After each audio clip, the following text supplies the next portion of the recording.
Hi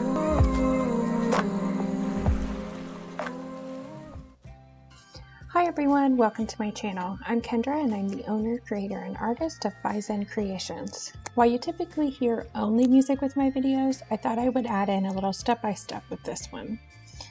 Today I'm going to walk you through my tie-dye process. As you can see from the pictures, I did try out using a lot of different fabrics, but in the end, the 100% cotton is what worked the best. The t-shirts, onesies, and masks were all cotton, but I threw in a couple blended fabrics, velvet scrunchies, liner socks, gator masks, and some random boat pants, canvas boat pants I had around the house. These all gave me a new challenge I had never had while tie-dyeing, but it was fun to try and see what the final result was, so stick around to the end of the video to see what ended up happening. I started off the process with first washing the shirts. It's important before you start tie-dyeing that you wash the fabric to remove the sizing. Depending on the type of dye you use, you will need to soak your fabric first in soda ash. For this specific project, I did use Tula brand's tie-dye, so it is a one-step powder that includes the soda ash within its formula. So all I had to do was add water, shake it, and it was ready to go. It was super simple, but if you are using one of the other brands, please be sure to check to make sure that you don't need to do a pre-soak in soda ash. With the tulip tie-dyes, the only critique I have it was super simple. There was lots of pros to it, but the only con was that some of the powders did not mix very well. It didn't matter what temperature water I used. Some reds, it was mainly the reds, the greens, and the purples ended up having a little bit of chunks come out in the process, so that was a bit frustrating. After I pre-washed, I did not put the fabrics in the dryer, but did the folding while the shirts were damp. I did mostly 4 types of folds, although I did try some other techniques I learned from YouTube, like a mandala fold that you tie with sinew, which you can see me doing right here. That one didn't end up being as easy as it looked in the video, so I only did one, but I definitely want to go back and give it a couple more tries. I just had lost my patience at that point of the evening. So the main 4 folds that I did try were the swirl, or not try, but that I did, were the swirl, the squares, the stripes, and then I call it a marble effect, but I've heard some people also call it crumple, where you just basically crumple up with the fabric and put a bunch of rubber bands around it. You'll also see me using a fork throughout this process to help start the swirl. So I saw this on one of the videos I watched and it did help some. The sheet that I have underneath to cover my countertop ended up kind of twisting in with it, which made it a little bit difficult, and some of the thicker fabrics it didn't work very well on. But the ones it did help get that perfect tight spiral and hold everything together right before I had to rubber band it. So I'll probably use it again. I don't know. But enjoy the rest of the folding process and I'll catch up with you in a few.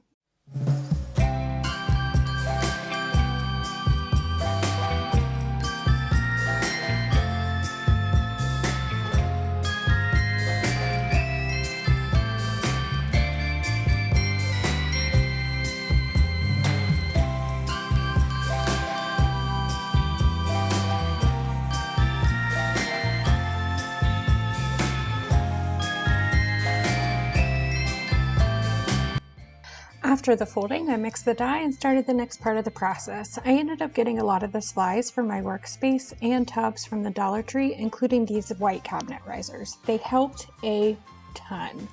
Any other time I have done tie-dye, I've just used the plastic drop cloth that comes in the kit and set the fabric down as I was dyeing. So this helped save some dye and the less color transfer between so many pieces. I know this is kind of moving along a little fast, but after the colors were added, I kind of double wrapped it by covering it in saran wrap and putting it inside of a Ziploc bag. Really, you only need one, and the point is to make sure that the shirt is keeping the moisture and the dye in so that it stays damp.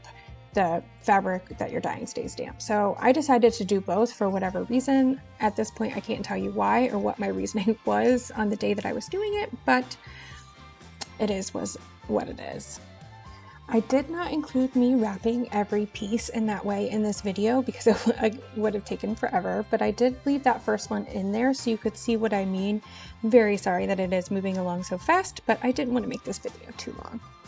So I'll leave you now to enjoy the rest of the tie-dyeing process, and I will talk to you soon.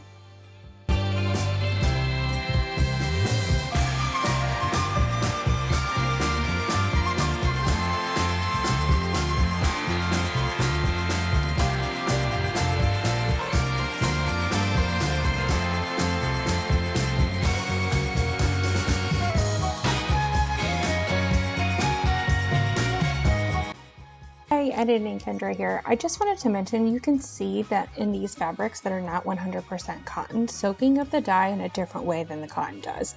In hindsight, I wasted a lot of color on these items, and I should have started with the shirts and the cotton items and did these experimental dyes last, but either way, it was fun to try new things.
And the dyeing is done. After this part of the process, I did let them sit for 24 hours. The package said to let them sit for 68, but I really wanted the colors to soak in and be vibrant. Plus, I had no idea how those other fabrics were going to hold the color, so I wanted to give it as much time as possible. Now it's time to rinse. Up first are the scrunchies, and as you can see and what I expected, with these being the velvet fabric, it didn't hold the color very well. The blues, pinks, and purples were very dominant in this rinsing process, but most of the colors washed right out. Then we have the gator masks, and these did not hold their color at all. The cotton face mask did, and they held their color exceptionally well. So one of the masks that you see coming through the cotton masks were for me. And I'm very glad I did it. I've gotten so many compliments on it, and they held their color very well.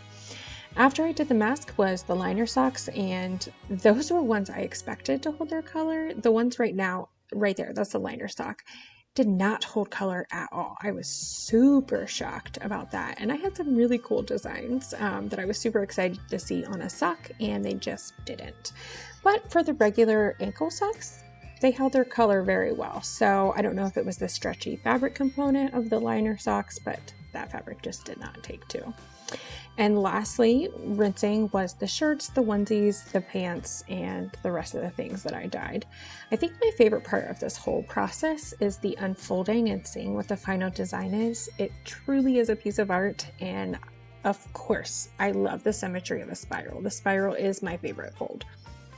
Also, watching different videos and reading different blogs on tie-dye, I saw a different process about every time when it came to rinsing.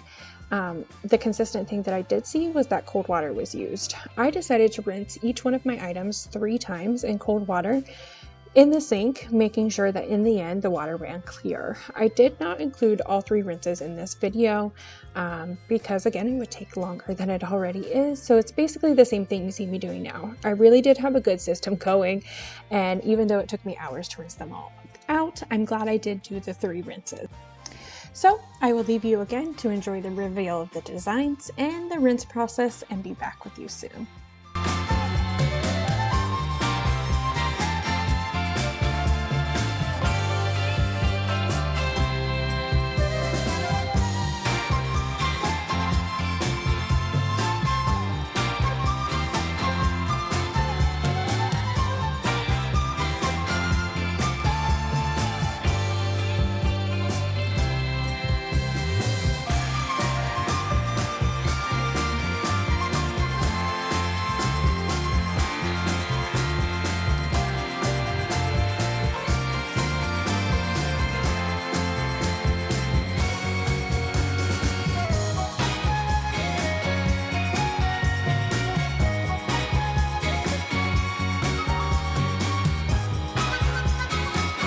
After the rinsing, I washed everything in the washer with cold water, and I did split everything up into 2 loads of laundry, but washed those pieces together. So the dye did not transfer, and I think it did rinse well enough during that process that there wasn't much left to come out. So that is it. The tie-dye process is done. As you can see though, the fabrics that did not hold their dye well during the final wash, they lost whatever remaining dye was in them. And they all turned out blue. So I am so happy none of them transferred to any of the other shirts, but really blue is what held in all of them. So mainly the scrunchies, the gator masks, and the liner socks, and my canvas pants. Those were the ones that like held the blue in. So blue is a very strong, dominant dye. So enjoy these pictures of the final products. Most of them are up on the website, but if you do see something that you like on here that is not listed on the website or has already been sold, feel free to reach out to me or order one of the custom designs. I do the tie-dye in batches, so please allow some time for that to happen, and you can add some logos as you can see in those 2 onesies that flashed up there. So thank you for watching along, and I hope you have a fabulous day.